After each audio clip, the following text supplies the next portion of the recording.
Olá pessoal, na aula de hoje nós vamos ver o estudo da reta, né?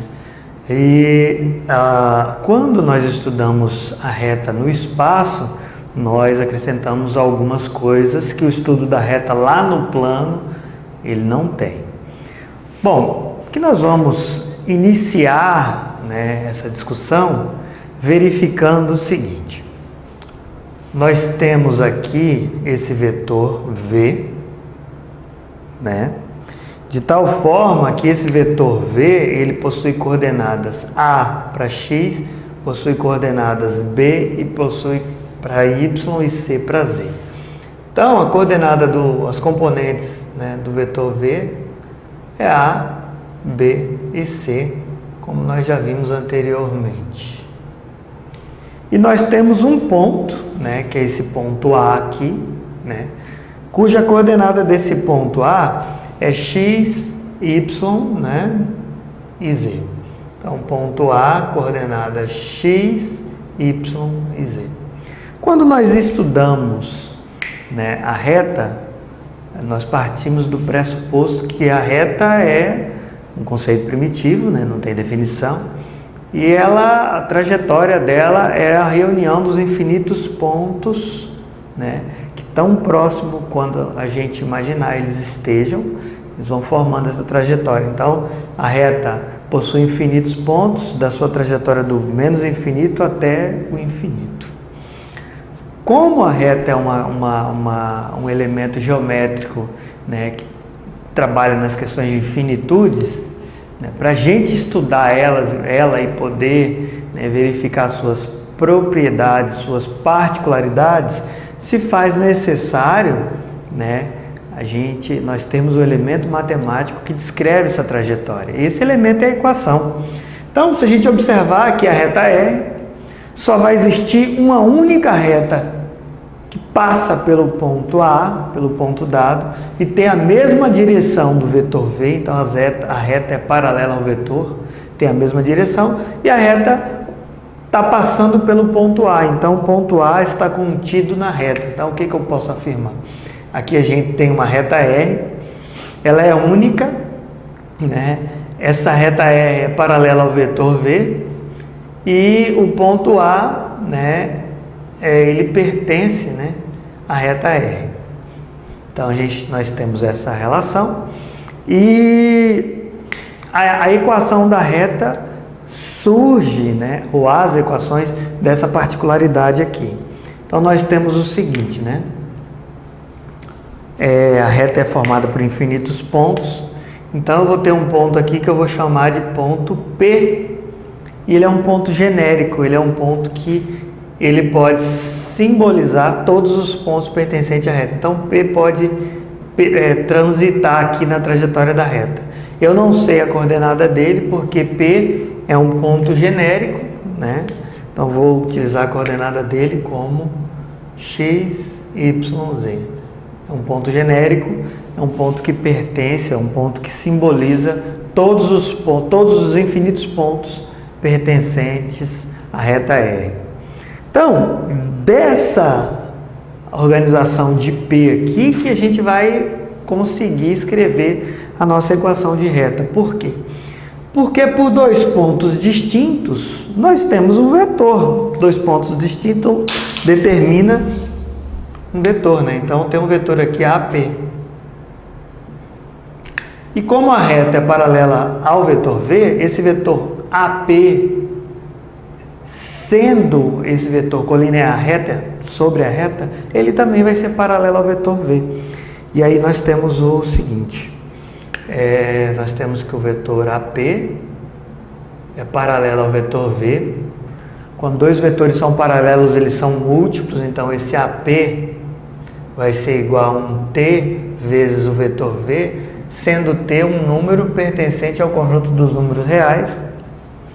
Na decomposição de vetor para ponto, o vetor AP pode ser escrito como P menos A, que é igual a TV.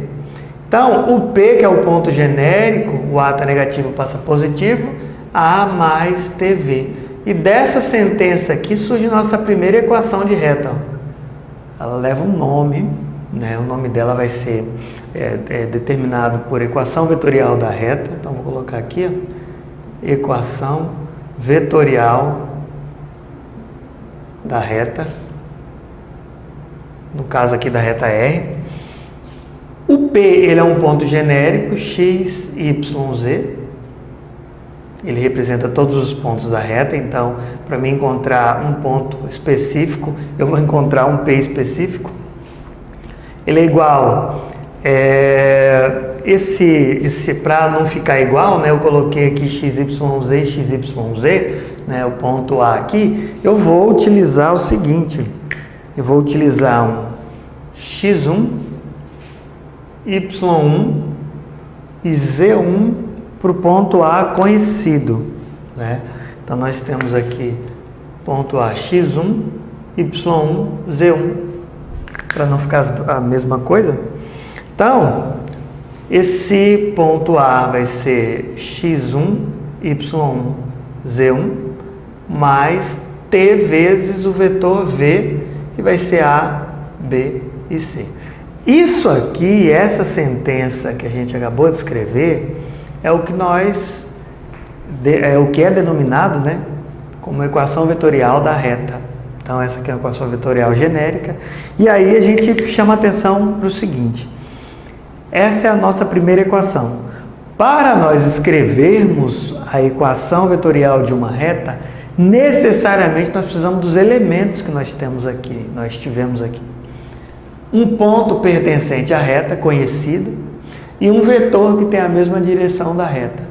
Esse ponto pertencente à reta pode ser qualquer ponto, só que esse vetor eu vou, a partir de então, começar a chamar ele de vetor diretor da reta. Um exemplozinho, olha, determine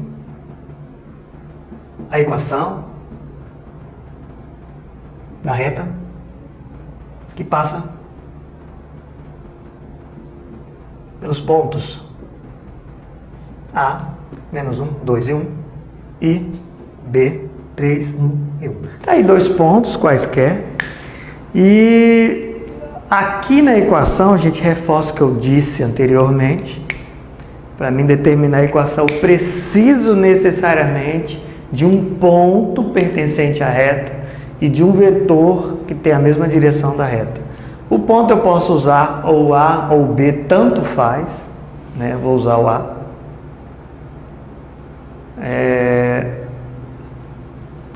Menos 1, 2 e 1. E o vetor, eu vou utilizar o vetor AB, mas poderia utilizar o vetor BA, sem problemas. O vetor AB, o vetor definido por dois pontos, a gente consegue fazendo a diferença B menos A. Então, vai ficar 3 menos 1 dá 4, 1 menos 2 dá menos 1, e 1 menos 1 é 0. Então, a equação que eu estou procurando é essa, x, y, z, que é igual o ponto, né, x1, y, z1, posso usar o A, mais t vezes o vetor 4 menos 1 e 0, com t pertencente aos reais, né? Então, essa aqui é a equação vetorial dessa reta, do exemplo. E para mim determinar essa equação, necessariamente eu preciso, qualquer equação de reta, né, de um ponto e um vetor. Vale salientar também que se eu usasse o ponto B, eu ia chegar numa equação diferente, que ia representar a mesma reta. Então, eu posso ter, né, equações distintas representando a mesma reta. Tranquilos? Então, beleza.